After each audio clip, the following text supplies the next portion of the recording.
Hello बच्चों, नमस्ते। हाँ, आज हम जो है इसी यही अध्याय है 16 संस्कार और 4 पुरुषार्थ। इसी में ही कल हमने 16 संस्कार बताए, आज 4 पुरुषार्थ के बारे में बताएंगे। तो प्राचीन भारतीय चिंतकों ने मनुष्य के जीवन की बौद्धिक, नैतिक और आध्यात्मिक उन्नति के लिए, है ना, पुरुषार्थों के नाम से अपने दार्शनिक विचार दिए हैं। तो इससे क्या है, उस पुरुषार्थ से व्यक्ति का जीवन का विकास होता है और उसका विकास होने से मनुष्य मतलब समाज का भी विकास होता है। तो समाज इस तरह से मनुष्य जिन पुरुषार्थों के माध्यम से उसके व्यक्तित्व का निर्माण होता है, वह पुरुषार्थ है धर्म। पुरुषार्थ में धर्म का महत्वपूर्ण स्थान है। यहाँ धर्म से आशय ईश्वर की उपासना तथा धार्मिक विश्वास तक सीमित नहीं है, बल्कि इसका उपयोग व्यापक अर्थ में किया जाता है। तो यहाँ धर्म से आशय कोई धर्म से नहीं, हिंदू मुसलमान ईसाई ये धर्म नहीं, कोई जाति से नहीं, कोई संप्रदाय से नहीं, बल्कि नियमबद्ध, संयमित और सात्विक जीवन की ही जो है वही धर्म कहलाता है। तो इससे मतलब क्या होता है कि जिन कर्मों के आचरण से मनुष्य जो है मनुष्यत्व को या इंसानियत को प्राप्त करता है, उसी को धर्म कहते हैं। ईश्वर ने मनुष्य को जिन कर्तव्य और उद्देश्यों की पूरा करने की आज्ञा दी है वो धर्म है। जैसे संयम से में जीवन जीना, तो व्यक्तित्व का उत्थान करना तथा जीवन के अंतिम लक्ष्य के लिए, मोक्ष के लिए व्यक्ति को समुन्नत करना। तो जिन सिद्धांतों के अनुसार व्यक्ति अपना जीवन जीता है वह धर्म है। वो किसी को नुकसान नहीं पहुंचाता, बल्कि लोक कल्याणकारी कार्य करता है। एक ऐसे नियमों का पालन करने से व्यक्ति का व्यवहार नियंत्रित होता है। जैसे कि ऐसा है कि मनुष्य अपना जीवन जो है धर्म, इसका जो पहला धर्म है इंसानियत, है ना। कोई अपना धर्म को ना मान, अपना धर्म तो है ही, चलो आप हिंदू है मुसलमान है वो तो है ही, लेकिन इससे बढ़कर के विश्व बंधुत्व की भावना है, इंसानियत की भावना है, लोक कल्याणकारी की भावना है, वो धर्म कहलाता है। तो सत्य, अहिंसा, ब्रह्मचर्य, संयम, क्षमा, श्रद्धा, शील, अच्छे वचन बोलना, है ना, माफ़ी मांगने की उसमें क्षमता होना और माफ़ करने की भी क्षमता होना, तो ये सारी चीज़ें धर्म कहलाती है। दूसरा है अर्थ। पुरुषार्थ में ये दूसरा स्थान पर है। भारतीय सभ्यता एवं संस्कृति त्याग पर बल देती है, भोग के महत्व को निषेध भी नहीं करती है।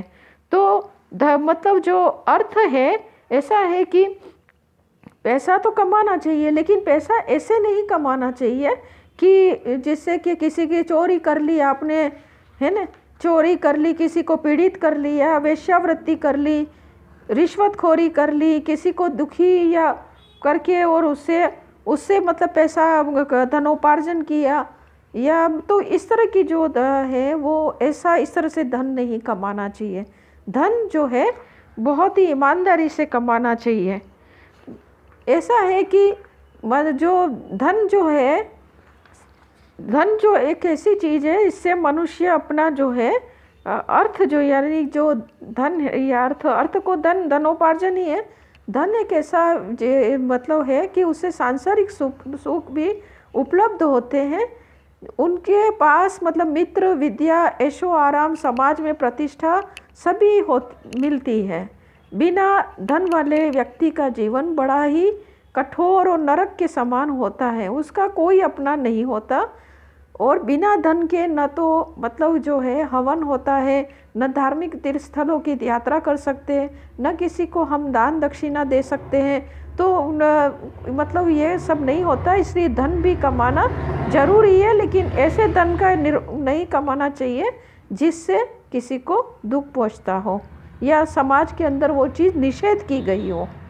तो धन भी कई प्रकार के होते हैं, जैसे अन्न धन, पशुधन, स्त्री धन, जमीन जायदाद, संपत्ति, रत्न, हीरे मोती, जवाहरात आदि सभी धन है। ज्ञान और बुद्धि जो है, हमारी ज्ञान है, बुद्धि है, हम जो डिग्रियाँ प्राप्त करते हैं, तो इससे विद्या है, वो सब है, वो भी एक तरह से धन है, बौद्धिक धन है। जीवन में पाई गई सफलता है, शोहरत है, इज्जत है, वो भी एक तरह से धन है, हमारे जीवन में अर्जित किया है, हमने मेहनत की है उसके पीछे, इसलिए उसको धन में माना जाता है। अगला जो है आपका जो आता है काम। तो मनुष्य का तीसरा जो पुरुषार्थ है काम, जिसका जीवन महत्वपूर्ण स्थान है। काम के अंतर्गत व्यक्ति की समस्त इच्छाएं, वासनामूलक प्रवृत्तियाँ, आसक्ति वाली वृत्तियाँ, एक दूसरे के प्रति आकर्षण है, इंद्रिय सुखों को प्राप्त करना, तो ये सारी चीज़ें इत्यादि हैं।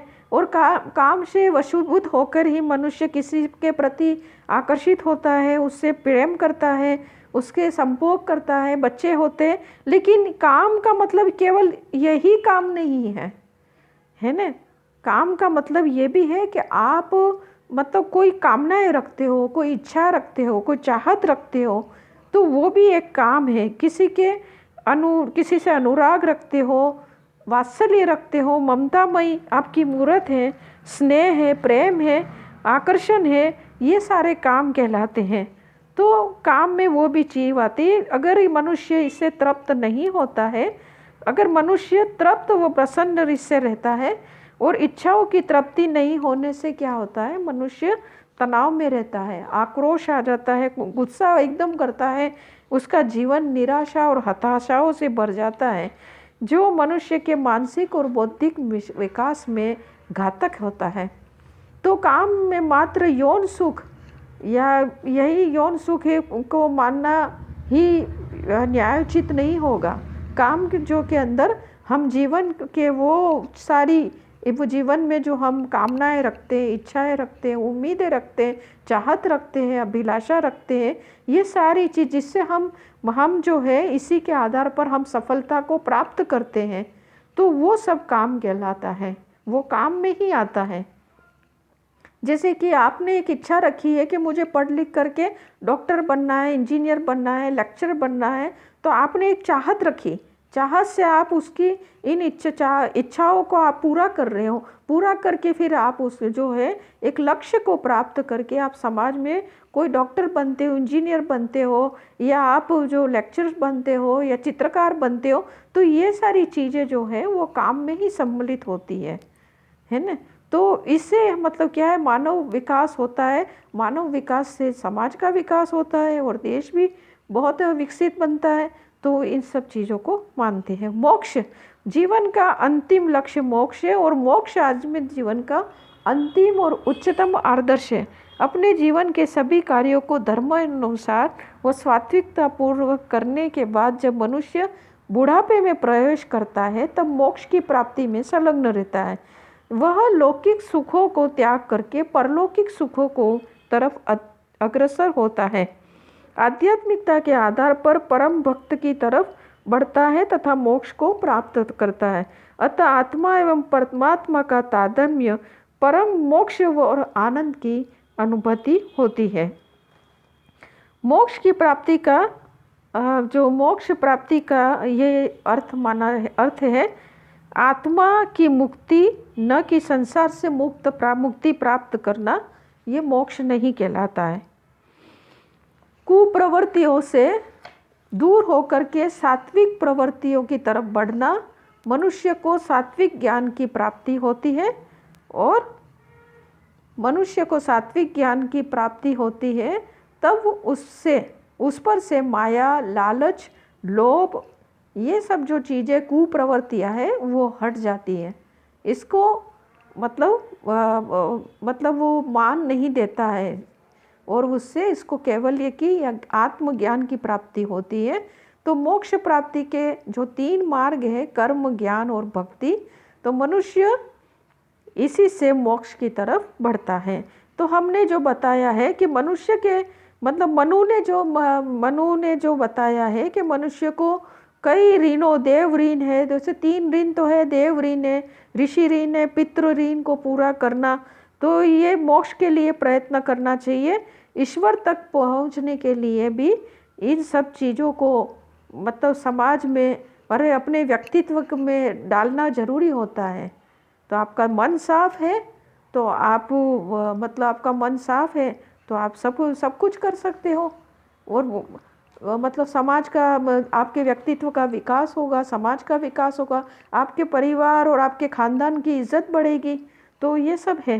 तो ये सब चीज़ें जो है हमें हमारे जो ये 4 पुरुषार्थ है जो हमारे जीवन को सार्थक बनाते हैं। ठीक है बच्चों, थैंक यू।